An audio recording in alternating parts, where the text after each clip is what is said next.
Hello guys, welcome to my channel Oceanic Knowledge. My name is Muhammad Anas and this is the fourth video of our Microsoft Office Excel series. Microsoft Office Excel series की ये हमारी video number 4 है और आज हम इस video में सीखेंगे कि हम Microsoft Office Excel में इफ़ फंक्शन कैसे यूज़ करते हैं। देखिए, इफ़ फंक्शन एक ऐसा फंक्शन है जो काफ़ी सारी शीट्स में यूज़ होता है और बहुत बेनिफिशियल है, बहुत काम का है। तो मैंने आपसे कहा था कि मैं आने वाली वीडियो में आपको एडवांस बिल बनाना बताऊंगा। एडवांस बिल में आपका इफ़ फंक्शन यूज़ होगा।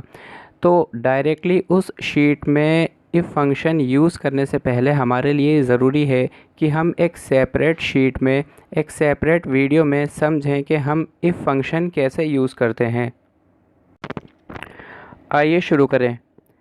पिछली कुछ वीडियोस में वीडियो नंबर 1 में मैंने आपको बताया कि कैसे हम प्लस माइनस मल्टीप्लाई डिवाइड करते हैं। सेकंड वीडियो में मैंने आपको बताया कि कैसे हम एक्सेल में एक बिल तैयार करते हैं।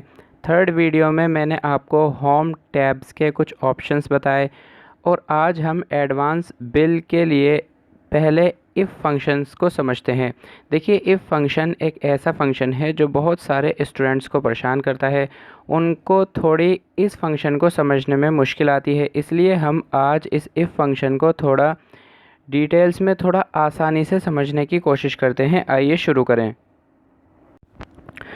देखिए, इफ़ का मतलब होता है यदि, या फिर अगर हम कहें तो अगर।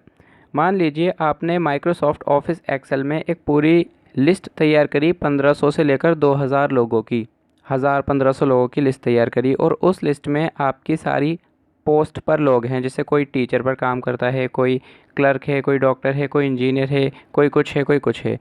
और आपके पास ये क्राइटेरिया है कि जितने भी इसमें टीचर्स हैं, मैं उन टीचर्स को फॉर एग्ज़ाम्पल 50,000 सैलरी दे दूं। जितने डॉक्टर्स हैं उन्हें 1 लाख सैलरी दे दूं। इंजीनियर हैं उन्हें 80,000 सैलरी दे दूं और बाकी जितने भी हैं उनको मैं 30,000 सैलरी दे दूं। तो ये करने के हमारे पास दो तरीके हैं। पहला कि 1000 और 1500 की लिस्ट में से मैं टीचर्स को छांटूं, फिर उनके आगे मैं सैलरी लिख दूं 50,000। और दूसरा एक आसान तरीका ये है कि आप सिर्फ एक सेल में इफ़ का फंक्शन लगाएं, इफ़ फंक्शन यूज़ करें और बाकी सारी सेल्स में जहाँ जहाँ उसके बराबर में टीचर लिखा होगा 50,000 ऑटोमेटिकली आ जाएगी। जहाँ डॉक्टर होगा वहाँ 1 लाख आ जाएगी, जहाँ इंजीनियर होगा वहाँ 80,000 आ जाएगी और जहाँ इनके अलावा कोई और पोस्ट पर लोग होंगे उनकी 40,000 ऑटोमेटिकली आ जाएगी। तो पहला तरीका अच्छा है या दूसरा? जाहिर सी बात है दूसरा। तो इस दूसरे तरीके में हमने इफ़ फंक्शन यूज़ करा। कैसे करा, आइए देखते हैं और इसे समझते हैं। आपके सामने कुछ शीट तैयार हैं। इस शीट में मैंने लिखा सीरियल नंबर, पोस्ट और सैलरी। अब मैं इसमें आपको फ़ंक्शन लगाकर दिखाता हूँ। मैंने आपसे पहले दिन ही कहा था कि हम माइक्रोसॉफ्ट ऑफिस एक्सेल में कोई भी फॉर्मूला लगाते हैं, कोई भी फंक्शन लगाते हैं, वो हमेशा इक्वल टू के सिंबल के साथ लगाते हैं। मैंने लगाया equal to if. Equal to if मतलब यदि, अगर। शिफ्ट के साथ मैंने ब्रैकेट ओपन करा। मैंने कहा अगर बराबर वाली सेल मैंने सिलेक्ट करी, बराबर वाली सेल में वैल्यू या फिर टेक्स्ट बराबर हो, यानी इक्वल हो किसके? टीचर के। एक बात याद रखिएगा, इफ़ फंक्शन में जब भी हम कोई अल्फ़ाबेट टाइप करते हैं तो उस अल्फ़ाबेट को हम इन्वर्टेड कॉमा के अंदर लिखते हैं। ये देखिए, मैंने आपके सामने इन्वर्टेड कॉमास के अंदर ये टीचर वर्ड लिखा है। क्यों? क्योंकि अल्फ़ाबेट्स इन्वर्टेड कॉमास के अंदर लिखे जाते हैं।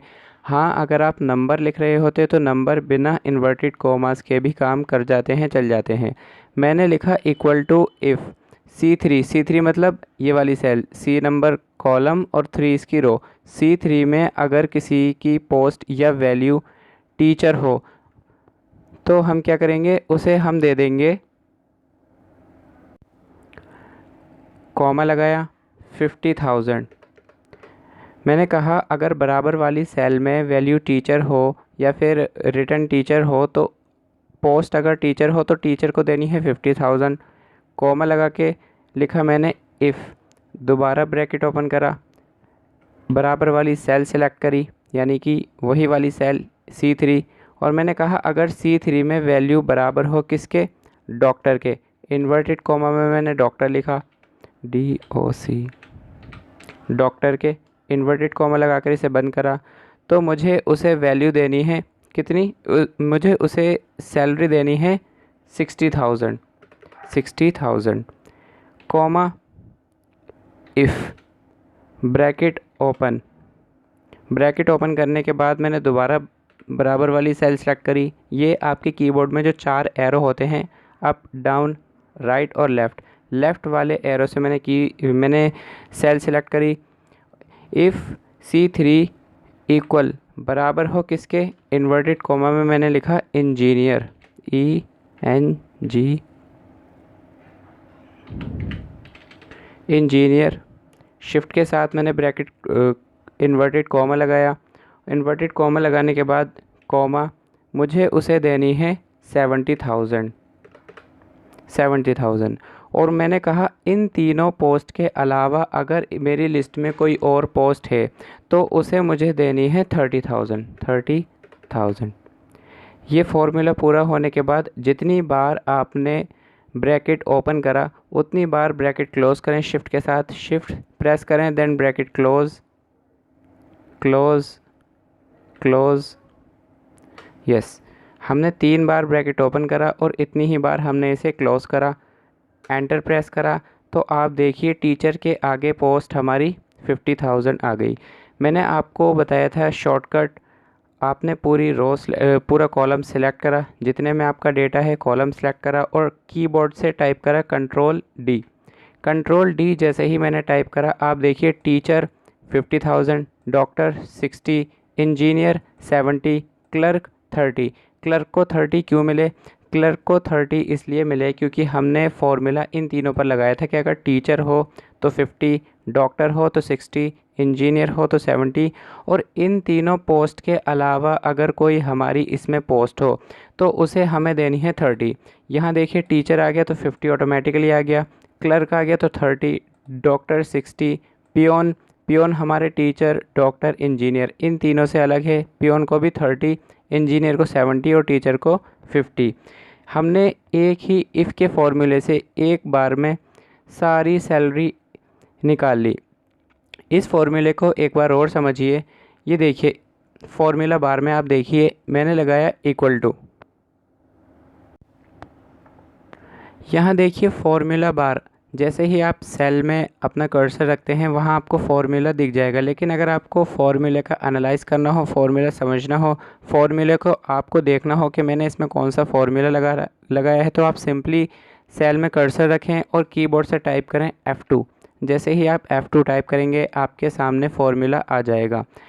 एक बार फॉर्मूले को और समझिए, मैंने लगाया इक्वल टू इफ़, यदि, यानी अगर C3 की वैल्यू हो बराबर किसके, टीचर के, यानी अगर C3 सेल में टीचर लिखा हो तो उसे 50,000 दे देना, कॉमा इफ़ अगर C3 में टीचर ना हो डॉक्टर हो तो उसे 60,000 देना है, इफ़ C3 में, और अगर C3 में डॉक्टर, टीचर इनमें से कोई ना हो करके इंजीनियर हो तो उसे 70,000 देना है, देन में कॉमा 30,000, यानी कि अगर टीचर, डॉक्टर और इंजीनियर इनके अलावा कोई और पोस्ट हो तो उसे 30,000 आँख बंद करके दे देना।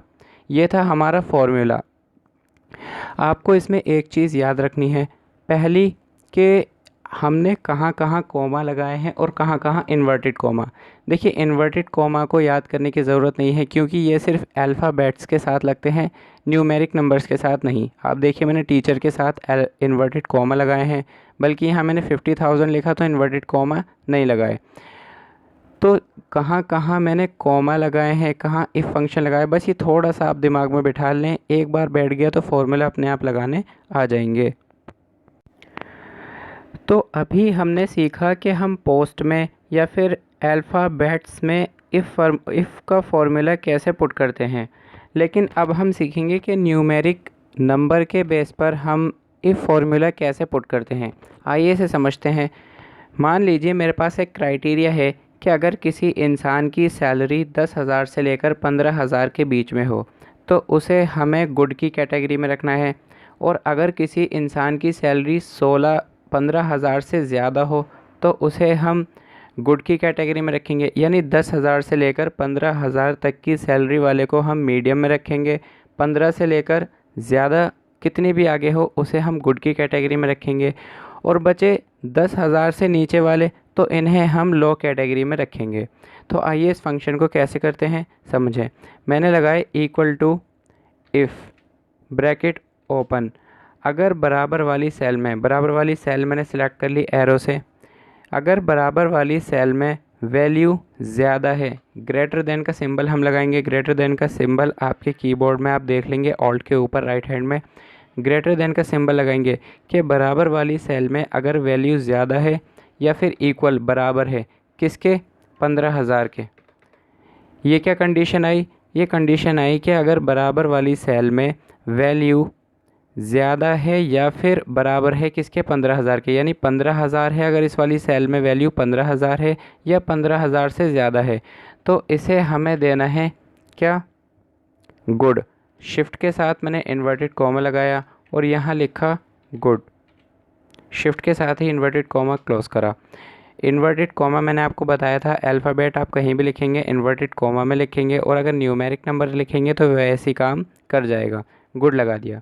मैंने इसमें फ़ंक्शन लगा दिया कि अगर मेरी सेल में वैल्यू 15,000 से ज़्यादा है, 15,000 है या उससे कितनी भी ज़्यादा है उसे आप गुड दे दें, कॉमा इफ़ ब्रैकेट ओपन, अगर बराबर वाली सेल में वैल्यू ज़्यादा है या इक्वल है कितने से, 10,000 से।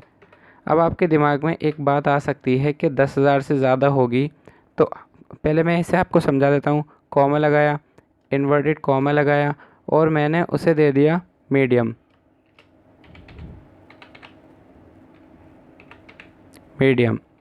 अब आपके दिमाग में एक बात आ सकती है कि H3 सेल में वैल्यू 10,000 से ज़्यादा होगी तो उसे तो वो तो 15,000 तक भी है, तो उसे हम गुड की कैटेगरी में क्यों नहीं रखते, मीडियम में क्यों रखते हैं। अब आप एक चीज़ देखिए, मैंने यहाँ पर क्राइटेरिया दिया कि अगर सेल में वैल्यू यानी H3 में वैल्यू ज़्यादा हो या बराबर हो 15,000 से, यानी वैल्यू 15,000 हुई और 15,000 से ज़्यादा हुई तो उसे हम गुड दे देंगे। बाकी फिर मैंने दोबारा कंडीशन दी कि अगर H3 में वैल्यू 10,000 हो या इससे ज़्यादा हो, यानी अगर 10,000 हुई और 10,000 से ज़्यादा हुई तो उसे मीडियम दे देंगे। लेकिन मीडियम देंगे कब तक, 10,000 और 10,000 से ज़्यादा। लेकिन 15,000 की जहाँ बात आएगी तो 15,000 की भी मैंने कंडीशन दी है कि अगर 15,000 हो जाए बाई चांस और 15 से ज़्यादा हो जाए तो उसे गुड दे देंगे। यानी एक चीज़ हमें समझ में आई कि अगर 10,000 और उससे ज़्यादा है तो वो मीडियम आ जाएगी, लेकिन 10,000 से ज़्यादा 14,999 तक है तो मीडियम आ जाएगी। लेकिन जहाँ वो 15,000 हुई, 15,000 पे हमने कंडीशन लगा दी कि 15,000 और उससे ज़्यादा को हमें गुड की कैटेगरी में रखना है। तो 15,000 से कितनी भी ज़्यादा हो, 1 लाख, 2 लाख, 50 लाख, वो गुड की कैटेगरी में ही रखेगा जब तक हम आगे कोई फंक्शन नहीं लगाएंगे। फिर हमने इसके मीडियम के बाद लिख दिया कॉमा, बाकी सबको हमें क्या देना है, लो कैटेगरी में। सिर्फ सिंपली लो टाइप करा मैंने, LOW, लो। शिफ्ट के साथ मैंने ब्रैकेट क्लोज़ करा, एक बार और क्लोज़ करा एंड देन एंटर। जैसे ही मैंने एंटर टाइप करा आप देखें यहाँ मीडियम लिखा आ गया। मैंने पूरी यहाँ से लेकर यहाँ तक मैंने रो सेलेक्ट करी और कॉलम सेलेक्ट करा। सेलेक्ट करने के बाद कीबोर्ड से टाइप करा Ctrl+D। जैसे ही Ctrl+D टाइप करा आप देखें 10,000 है मीडियम, 16,000 है यानी 15,000 से ज़्यादा है गुड, 12,000 है यानी 10 और 15 के बीच में है मीडियम, 10 से कम है लो आ गई, 8 है लो आ गई, 5 है लो आ गई, 22 है गुड में आ गई। इस तरह मीडियम ये 4,000 है यानी 10 से कम है लो आ गई, और ये है 15 से ज़्यादा, इसमें आ गई गुड। तो ये था कि हम इफ़ फंक्शन कैसे यूज़ करते हैं। आप इस वीडियो को अच्छे से 1-2 बार और देखें, इसे समझें। आने वाली वीडियोस में जब हम इफ़ फंक्शन को कसरत से यूज़ करेंगे यानी ज़्यादा से ज़्यादा यूज़ करेंगे तो वो और ज़्यादा हमें क्लियर हो जाएगा। चैनल के साथ आप बने रहें, चैनल को लाइक करें, शेयर करें, सब्सक्राइब करें। मिलते हैं नेक्स्ट वीडियो में, बाय।